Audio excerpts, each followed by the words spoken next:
안녕하세요. 승리한 상가족 여러분, 그리고 강성성경연구원 여러분, 오늘은 사도행전 20장 1절에서 6절 말씀을 바울의 전진하는 신앙과 그 동역자들이란 제목으로 함께 말씀을 나누도록 하겠습니다. 자, 요에베소의 소요가 그친 이후에 이제 사도 바울의 3차 선교여행의 마무리 지점이 나타나고 있습니다.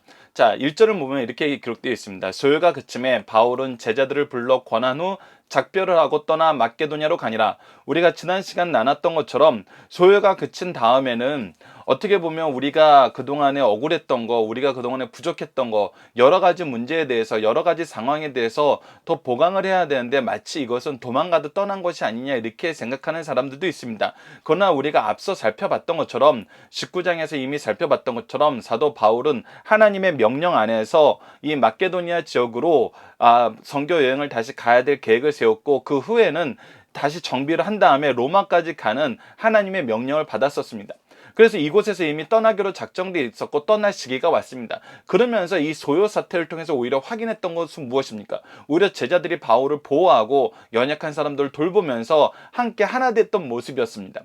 그래서 이 교회의 역사를 하나님께서 책임져 주실 걸 믿고 이제 다른 교회를 또 든든히 세우기 위해서 나아가야 될 시기가 온 것입니다. 그래서 지금 바울이 떠나는 것은 쫓겨가듯이 떠나는 것이 아니라 오히려 하나님의 계획 안에서, 하나님의 은혜 안에서, 하나님의 역사 안에서 나아가게 된 것을 우리가 확인할 수 있습니다. 그리고 이 마게도니아 지역으로 갔을 때 우리가 좀 이따 본문 다지기에서 보면 알겠지만, 고린도 교회 문제가 있을 때 고린도 교회 문제를 해결하고자 디도를 미리 보내고 디도로부터 즐거운 소식을 얻게 되는 그 사건도 있습니다.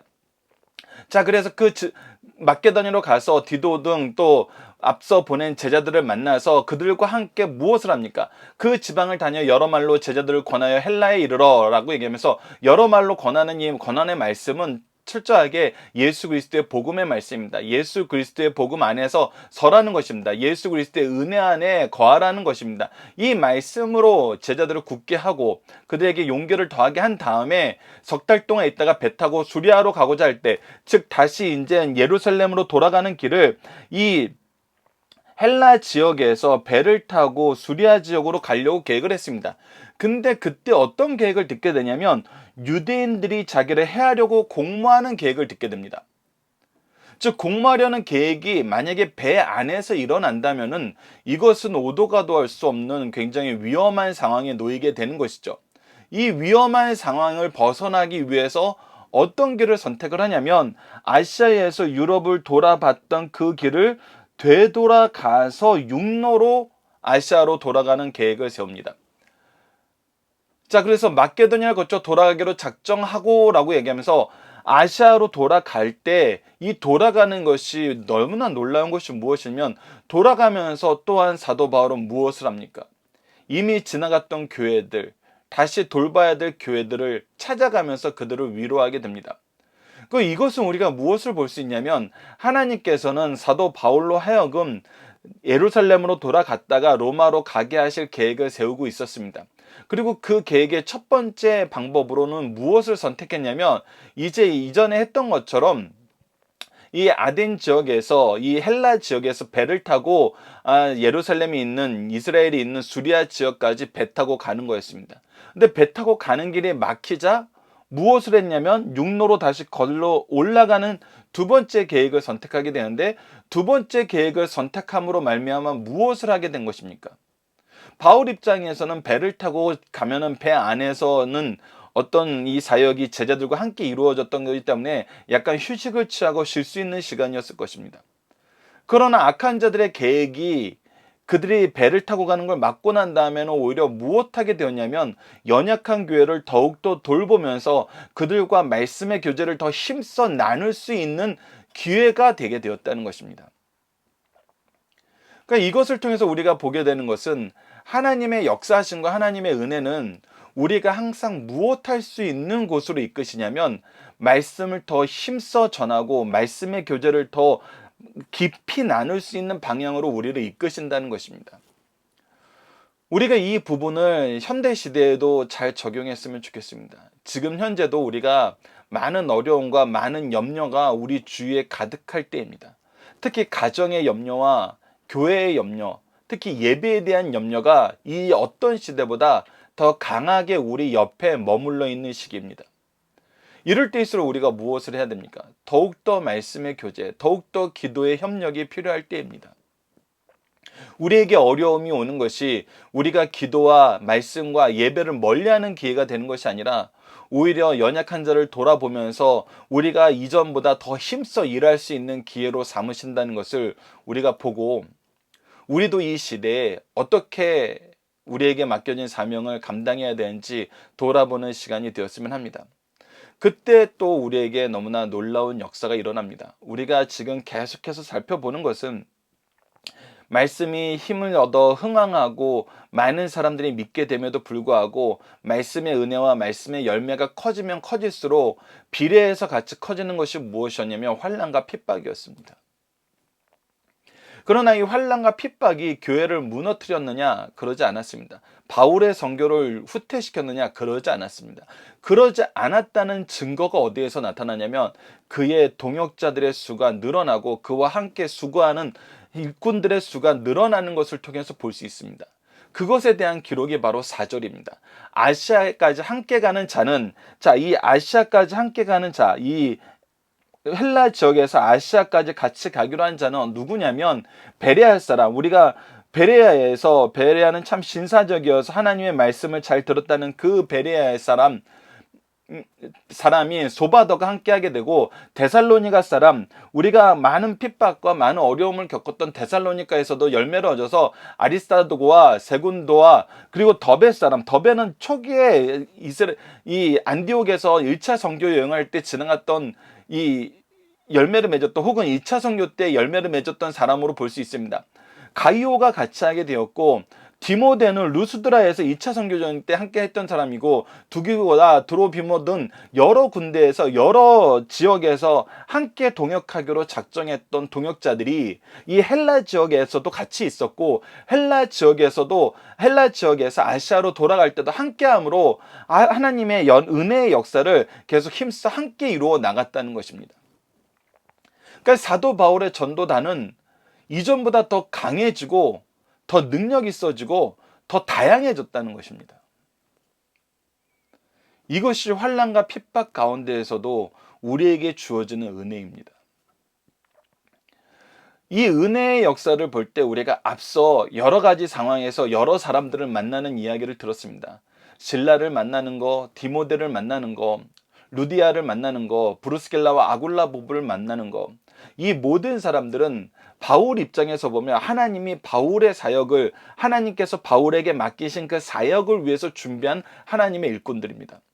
그러나 동시에 이 반대편에 있는 사람들도, 실라에게도, 디모데에게도, 루디아에게도, 브루스길라, 아굴라에게도, 심지어는 브루스길라, 아굴라를 통해서 하나님의 복음을, 예수 그리스도의 복음을 전한 아볼로에게도 사도 바울은 어떤 사람이었어요? 자기를 위해 준비한 하나님의 축복의 통로였어요. 이것이 사도행전에서 계속 우리에게 교회 시대 때부터 보여주었던 교제의 모습입니다. 우리가 서로가 서로에게 축복의 통로가 되고 하나님의 준비하심이 되는 것입니다. 이런 사람이 만났을 때 우리의 만남이, 우리의 연합이, 우리가 함께 나아가는 그 길이 하나님께서 계획하시고 하나님께서 이루시고 하나님께서 동행하시고 하나님께서 결과를 맺게 해주시는 일이라는 것을 인정하고 의지하는 사람들이 이루는 선교의 역사는 얼마나 놀라운지 사도행전을 통해서 우리가 보게 됩니다. 이들은 열정적이었고 이들은 하나님의 말씀 안에서 충성했습니다. 그리고 항상 무엇을 받냐면 나에게 주어진 환경의 변화와 나에게 주어진 상황의 변화에 의해서 흔들리는 사람들이 아니라 복음의 사명을 위해서 끝까지 함께 나아가는 사람들이었습니다. 그리고 그들을 어떻게 합니까? 5절 말씀은 그들을 먼저 드로아에서 우리를 기다리더라. 그들을 먼저 보냅니다. 상황에 따라 유기적으로 서로 앞서가기도 하고 뒤따라가기도 하고 옆에 다른 도시에 가서 협력하기도 하면서 연약한 사람 돌보는 일에 최선을 다하면서 유기적으로 움직이고 있습니다. 그리고 나서 6절 말씀을 보면 무교절 후에 빌립보에서 배로 떠나 닷새만에 드로아에 있는 그들에게 가서 이레를 머무니라 라고 얘기하면서 드로아에서 이 아시아 지역의 사역이 다시 꼽히는 것을 보게 됩니다.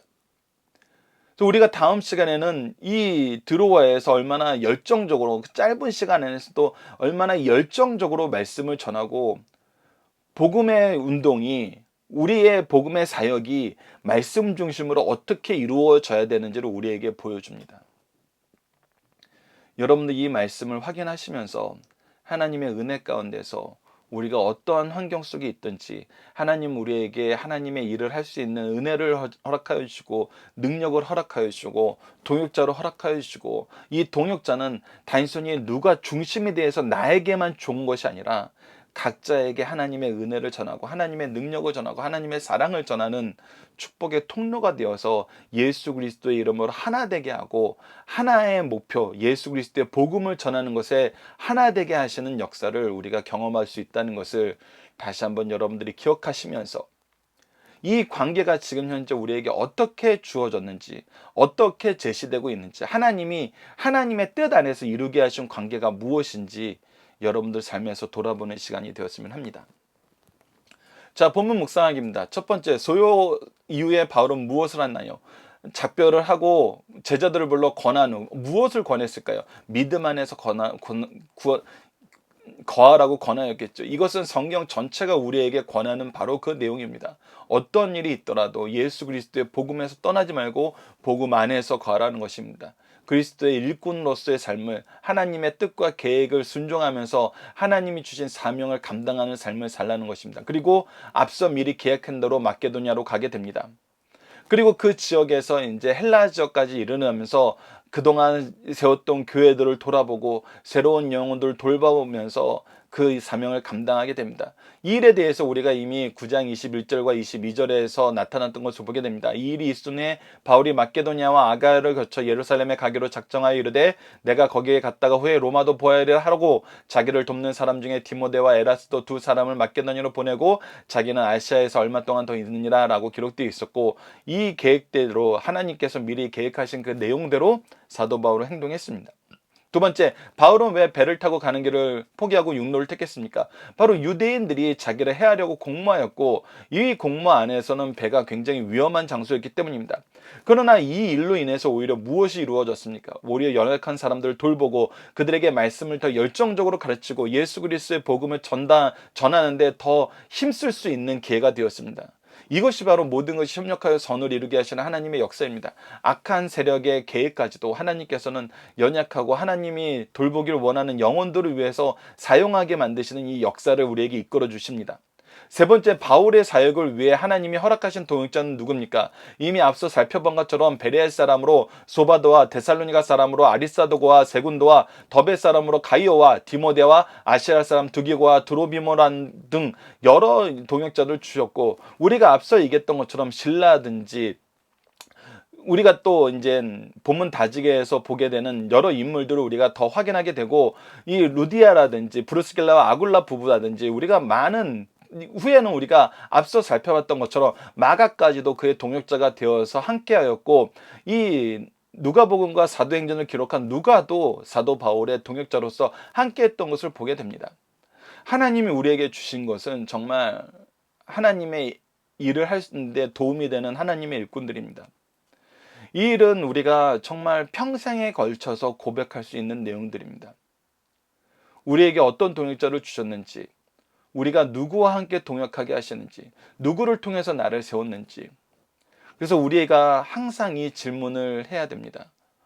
영생의 말씀을 누구에게 배워서 누구에게 가르칠 것인가? 나에게 은혜의 통로가 되신 분들이 누구이고 내가 은혜를 전해야 될 나에게 주신 은혜의 제자가 누구인지 그리고 이 안에서 우리가 유기적으로 동역자가 되고 또 때로는 내가 힘써 더 성장하여서 앞으로 나아가게 되는 그런 놀라운 역사를 우리에게 보게 만듭니다.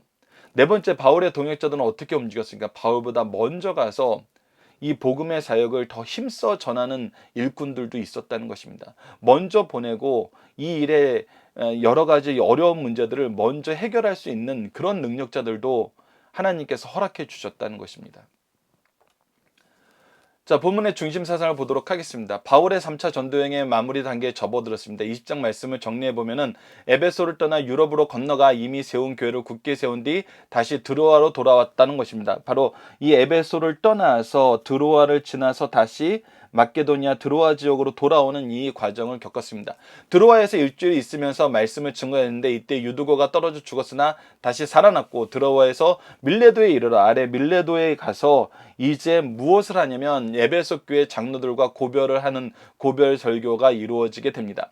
누가는 성령의 감동을 받아 누가복음과 사도행전을 기록하면서 예수님께서 마지막으로 예루살렘에 올라가신 사건과 바울이 마지막으로 예루살렘에 올라간 사건을 같은 시각에서 기록하고 있습니다. 그래서 예수님의 모습과 바울의 모습이 비슷하다는 거예요. 바울이 예수님의 길을 따라갔다는 것을 우리에게 보여주고 있다는 것입니다. 예수님과 마찬가지로 바울도 자신의 제자들과 함께 여행했다는 것입니다. 오늘 본문 말씀에 그 내용이 나오고 있죠. 예수님과 마찬가지로 바울도 그의 생명을 빼앗으려는 음모를 꾸민 유대인들의 반대를 받았다는 것입니다. 세 번째, 예수님과 마찬가지로 바울도 그의 순환에 대해서 3번 연속적으로 예언하거나 예언을 받았어요. 예수님께서는 내가 올라가면 이 고난을 받고 십자가에 못 박혀 죽으실 것을 예언을 하셨습니다. 그리고 사도 바울도 가는 길목마다 이 사도 바울의 고난에 대해서 예루살렘에 가게 되면은 고난을 받게 된다는, 잡힘을 받게 된다는 예언을 계속 받았습니다. 그 중에서도 그가 이방인의 손에 넘겨질 것이라는 예언도 포함되어 있었습니다. 네 번째, 예수님과 마찬가지로 바울도 자기 목숨을 내어줄 각오가 되었다고 단언하였고, 자기 사명을 완수하고 그것을 피하지 않기로 결심하였습니다. 모든 것을 하나님의 뜻에 맡기는 데선 동일했습니다. 그래서 우리가 동일한 것은, 우리도 이 부분에서 예수님과 사도 바울과 동일할 수밖에 없습니다. 하나님께서는 우리에게 하나님의 일을 할 수 있도록 우리에게 제자를 허락하여 주십니다. 동역자를 허락하여 주십니다. 그래서 1절처럼 우리에게도 제자들이 있게 됩니다. 두 번째는, 우리가 하나님의 일을 바르게 하고 열심히 할 때는 필연적으로 우리를 해하려는 음모와 환난과 핍박을 직면하게 됩니다. 그리고 세 번째는, 때로는 우리에게 직면되어 있는 환난과 고난이 예고되는 경우도 있습니다. 그러니까 우리가 예상할 수 있는 환경이 있어요. 지금도 우리가 예배를 열심히 드리고 말씀의 교제를 하려면 이미 예측 가능한 환난들이 우리 주위에 있습니다. 우리가 회사에서 신앙생활을 잘하려고 할 때, 그리스도인으로 살려고 할 때 이미 예상 가능한, 이미 예고되어 있는 환난들이 있어요.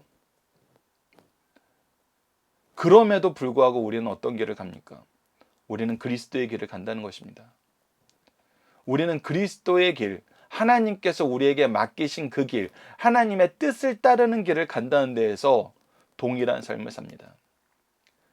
그러니까 누가의 이 기록은 예수님처럼 바울도, 우리도 예수님처럼 바울처럼 우리도 라는 고백이 나오게 된다는 것입니다. 그리고 결과도 동일합니다. 결과는 무엇입니까? 하나님의 은혜 안에서 승리하는 거였습니다. 예수 그리스도의 부활로 우리는 승리하게 된다는 것입니다. 사도 바울도 그 승리의 내용을 어떻게 증명했습니까?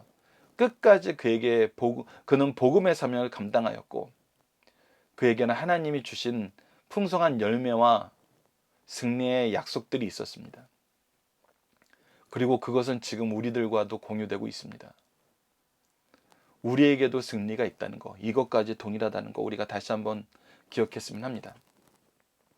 자, 본문의 중심 사상입니다. 첫 번째, 어떤 상황에도 부정적으로 보지 않고 긍정적으로 보면서 자기 사명을 바르게 감당하는 바울 사도의 모습을 볼 수 있습니다. 3년간 에베소에 있으면서 지금까지 없었던 역사와 열매를 거두었습니다. 데메드리오의 선동이 도화선이 되어 소요사건이 일어났고, 이 사건은 큰 핍박 없이 수습되었으나 바울은 에베소를 떠나라 하나님의 뜻으로 알고 새로운 선교 계획을 세웠습니다. 제자들을 불러 지금까지 들은 진리의 말씀을 받아들여 그것을 삶에 적용시킬 것을 부탁하고 에베소를 떠나게 됩니다. 참으로 귀한 하나님의 종의 성품을 보여주고 있는 말씀입니다. 두 번째, 사도행전은 초대교회의 역사를 기록한 말씀이요, 교회의 기본 틀과 방향을 제시하는 말씀이라는 겁니다. 동시에 서신서의 배경이 됩니다. 그 부분은 우리가 본문 다지기를 통해서 고린도 후서 말씀을 통해서 보도록 하겠습니다.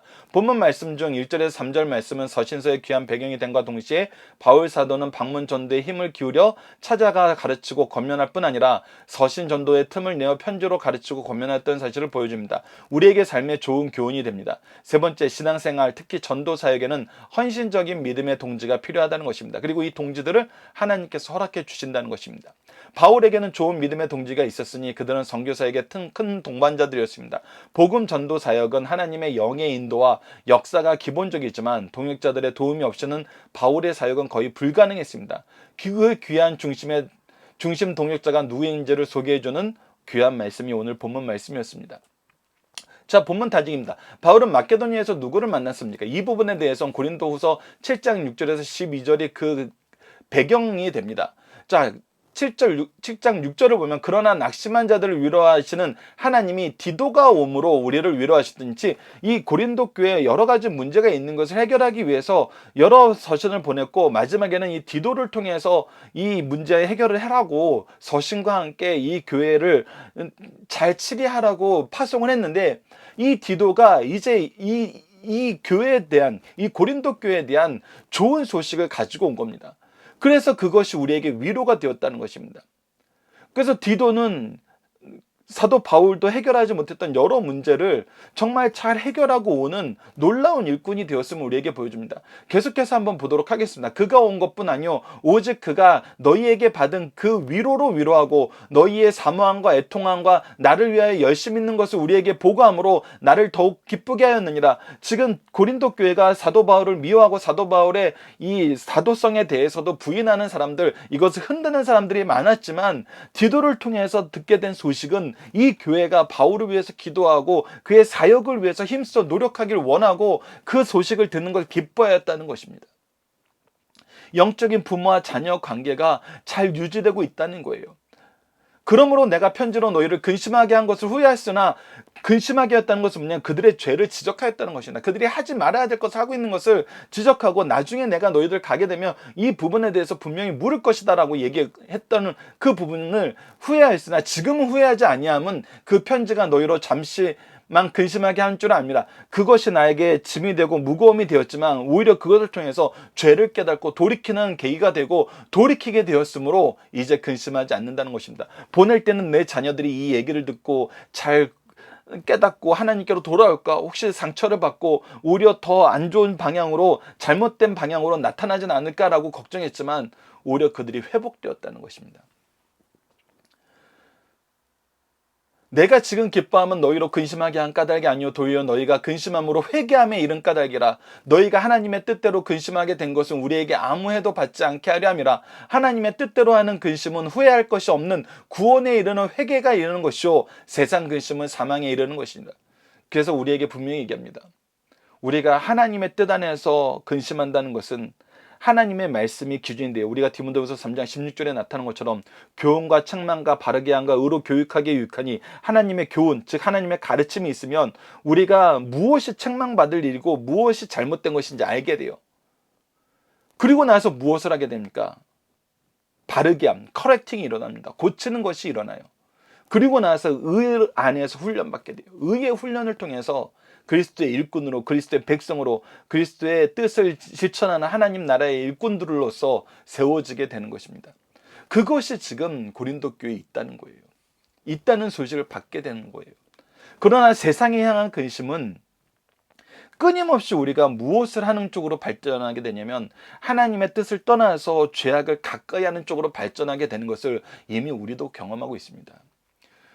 참 희한한 게 그거예요. 우리가 하나님의 뜻 안에서, 하나님의 말씀 안에서 하나님이 우리에게 주신 영혼들을 돌보면서 우리 자녀들에게 말씀으로 교훈하기 위해서 신앙의 이 성장을 위해서 우리가 노력할 때는 하나님께서 이것을 할 수 있는 환경을 조성해 주셔서 이 일을 하면서 우리가 성장하는 걸 경험하게 하세요. 저도 20대 때 이것을 너무나 깊이 있게 너무나 처절하게 경험했어요. 내가 교회에서 많은 수고를 하게 되고 그것을 처음에는 감사하다가 일이 너무나 많아지는 거예요. 20대 때는 저도 꿈이 있는데 저도 원하는 삶의 모습이 있는데 그래서 때로는 실제로 주위 성도님들에게 그렇게 불린 적도 있어요. 그게 불리는 게 처음에는 싫지 않은데 나중에 싫었던 게 뭐냐면 교회 머슴이다. 처음에는 교회 머슴이라는 것이 너무나 기분이 좋았어요. 나를 쓰신다는 것이 얼마나 기쁜 일인지 알았거든요. 근데 나중에는 이것이 싫어지는 거예요. 왜? 내 꿈을 위해서 일할 시간이 없어지는 거예요. 내 꿈을 위해서는 지금 이것을 하고 싶은데 이것을 해야 될 것 같은데 계속 교회 안에서 돌보는 일에 집중하게 되거든요. 그래서 한번 끊어봤어요. 저를 위해서 일하고 싶습니다. 저를 위해서 투자하고 싶습니다. 근데 놀라웠던 것은 뭐냐면 내가 교회 머슴이라고 불리면서 열심히 일할 때 내가 얻게 된 재능들, 내가 얻게 된 어떤 인적 자원들, 내가 얻게 된 결실들이 내가 나를 위해서 수고하면서 노력했던 것과는 비교도 안 될 정도로 크다는 거예요. 사실 내가 나의 일을 하기 위해서 갔을 때는 결국은 열매를 얻지 못하고 실패했었어요. 그러니까 세상 것을 바라보는 것과 하나님의 뜻을 바라보는 것은 너무나 큰 차이가 있는 거예요. 우리가 그리스도인의 3대 축복이라고 로마서 8장 말씀을 자주 상고하고 그것을 나눴는데 32절에 뭐라고 기록되어 있습니까? 자기 아들을 아끼지 아니하시니까 우리에게 무엇을 아끼시겠냐는 거예요.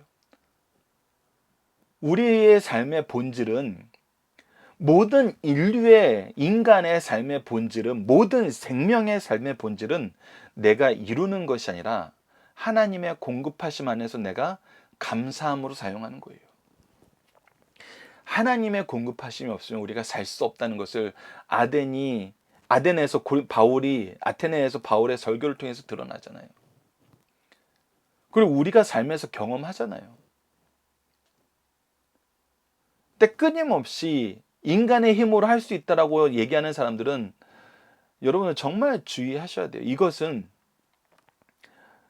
창세기 4장에 나타났던 가인의 후손이 쌓은 가인의 후손들이 쌓은 그 성의 모습과도 같아요. 그 성의 모습이 세상 사람들이 보기에는 되게 멋져 보였어요. 그러나 그것은 오직 어떤 성이었냐면 승자 독식의 성이었어요. 그 주권자만 모든 것을 소유하고 그가 죄로서 사람들을 괴롭히는 것이 합법화된 세상이 바로 세상이 만든 삶의 모습이에요. 그것이 바로 바벨탑의 모습이고 소돔과 고모라의 모습이고 성경에서 계속해서 지적하던 큰 성 바벨론의 모습이에요. 그러나 하나님이 우리를 공급하시고 우리가 하나님의 공급하면서 살 때는 승자 단 한 사람, 그 승자 단 한 사람도 항상 변하죠. 영원히 가지 못하죠. 근데 모든 사람들이 협력하여 선을 이루고 하나님의 놀라운 은혜를 맛보고 하나님이 주신 승리 안에서 살게 하시는 그 삶이라는 거예요. 그것을 사도 바울은 끊임없이 가르쳐 주는 것입니다. 특히 상업적으로 발달된 이 고린도 교회에 더더욱 얘기해 주는 거예요. 계속해서 봅시다.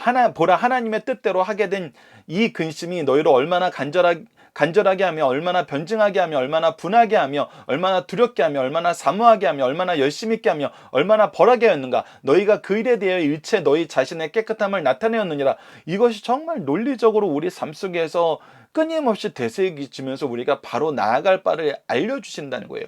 그런즉 내가 너희에게 쓴 것은 그 불의를 행한 자를 위한 것도 아니요 그 불의를 당한 자를 위한 것도 아니요 오직 우리를 위한 너희의 간절함이 하나님 앞에서 너희에게 나타나게 하려 함이니라.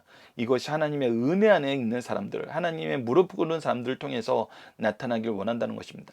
자, 두 번째, 바울 사도가 고린도에서 석 달 동안 한 일은 무엇입니까?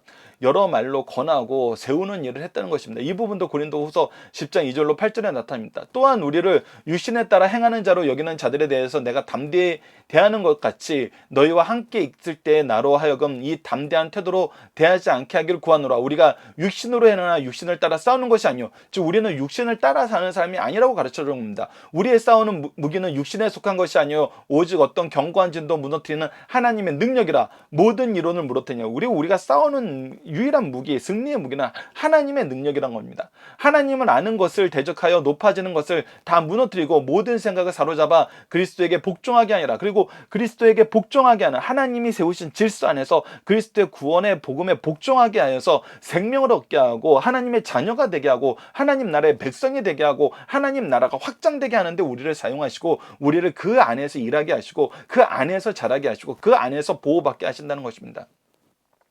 너희의 복종이 온전하게 될 때 모든 복종하지 않는 것을 버리려고 준비하는 중에 있노라. 너희는 외모로만 보는도다. 만일 사람이 자기가 그리스도에게 속한 줄로 믿을진데 자기가 그리스도에 속한 것 같이 우리도 그러한 줄을 자기 속으로 다시 생각할 것이라. 주께서 주신 권세는 너희가 무너뜨리려고 하신 것이 아니요 세우려고 하신 것이니 내가 이에 대해 지나치게 자랑하여도 부끄럽지 아니하니라 라고 얘기하면서 그리스도의 복음의 은혜가 우리 삶 가운데서 어떻게 역사하는지 보고 우리 관계에서 어떻게 역사하는지 보고 서로가 서로에게를 통해서 그리스도의 모습을 보라는 거예요. 그리스도의 은혜를 보라는 거예요. 그리스도의 계획을 보고 그리스도의 인도하심을 보라는 거예요. 그렇게 살아야지. 세상 것으로 겉모습으로 우리가 서로를 판단하고 대하는 것은 잘못된 것이고 우리가 그렇게 살아서는 안 된다는 것입니다. 세상의 가정 관점으로 교회에서 사는 게 아니에요, 여러분들. 하나님이 주신 관점으로 하나님이 주신 은혜로 시각으로 삶의 무기로 하나님의 능력으로 우리는 세상을 사는 것입니다. 자, 세 번째, 바울의 동역자들은 무엇을 함께 동참하였습니까? 바로 바울과 함께 고난받는 일, 바울과 함께 수고하는 일, 바울과 함께 그리스도의 복음에 충성하는 일에 동참하였던 것입니다. 그래서 그들에게는 승리가 보장되어 있었고 이 영광스럽게 성경의 이름이 기록됨으로 말미암아 우리로 하여금 오고 가는 모든 세대에게 본이 되게 하였던 것입니다. 자, 본문 적용입니다. 우리에게는 어떤 동역자가 있고 우리는 어떤 동역자로 함께 수고하고 있나요? 자, 우리에게는 어떤 동역자가 있을까요? 하나님께서 우리에게 동역자로 주신 사람들은 어떻게 우리 곁에 오게 될까요? 우리가 사도 바울을 통해서 이 전도 여행을 통해서 아니 사도행전 전체를 통해서 확인하는 건 무엇입니까? 먼저는 우리로 배우게 하셨다는 것입니다. 배우게 하면서 만난 사람들이 있습니다. 누군가 있어요. 그리고 우리로 가르치게 하셨다는 것입니다. 그러면서 우리가 만난 사람들이 있습니다. 그리고 우리가 사도 바울의 선교 사역을 통해서 직접적으로 확인했듯이 그가 하나님의 뜻 안에서 일할 때 특히 루스드라 같은 곳 신삼을 여는 곳에서 스스로 거절하여서 돌 맞아 죽게까지 된 그곳에서 하나님의 뜻 안에서 일했을 때 우리가 그에게 누가 허락되는 걸 보게 됐어요. 바로 디모데. 사도 바울의 영적인 아들인 디모데로 허락하시는 걸 보게 됐습니다. 그리고 이 디모데가 어떻게 사역을 합니까? 그의 동역자로서 사역을 하게 됩니다. 그래서 우리는 우리를 가르치시는 분과의 관계 안에서 그리고 같이 배웠던 사람들과의 관계 안에서 그리고 우리를 통해서 가르치게 하신 관계 안에서 이것이 이루어져요. 이것이 가장 활발하게 이루어지고 가장 잘 이루어지는 장소가 어디입니까? 사도 바울이 어디를 중심으로 사역을 시작했어요? 회당이었어요. 회당은 어떤 곳이었어요? 하나님께서 말씀을 듣고 가르칠 수 있게 배우고 가르칠 수 있도록 이미 제도적으로 준비해 놓으신 곳이었어요.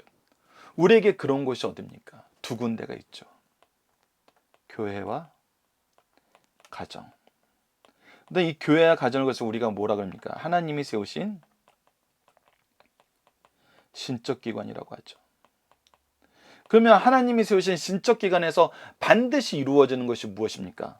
배우고 하나님의 말씀을 배우고 가르치는 것이죠. 특히 가정에서 하나님의 말씀을 배우고 가르치는 모습은 신명기 6장에 나타났습니다.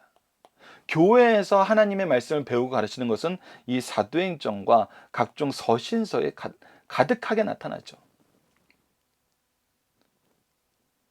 그러면 우리에게 첫 번째 동역자는 누가 될까요? 우리의 자녀들이 되겠죠. 교회에서 만나는 우리의 제자들이 되겠죠.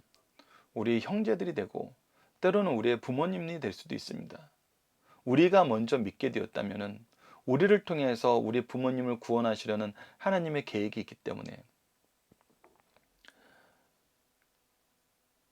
그리고 우리가 예수님의 생애를 보면은 예수님은 이 땅에 오셔서 끊임없이 무엇을 하셨습니까? 제자들을 양육하였습니다. 제자들을 양육하여서 마태복음 28장 19절로 20절에 뭐라고 했습니까? 이 제자들에게 너희들 땅 끝까지 이르러 제자 삼으라 그랬습니다. 예수님이 제자들을 끝까지 사랑하시고 이 땅에 오셔서 하나님의 뜻을 이루는 가장 기쁜 방법으로 가르치고 선포하고 고치는 일에 항상 이 제자들을 먼저 하시고 제자들을 통해서 일하셨습니다.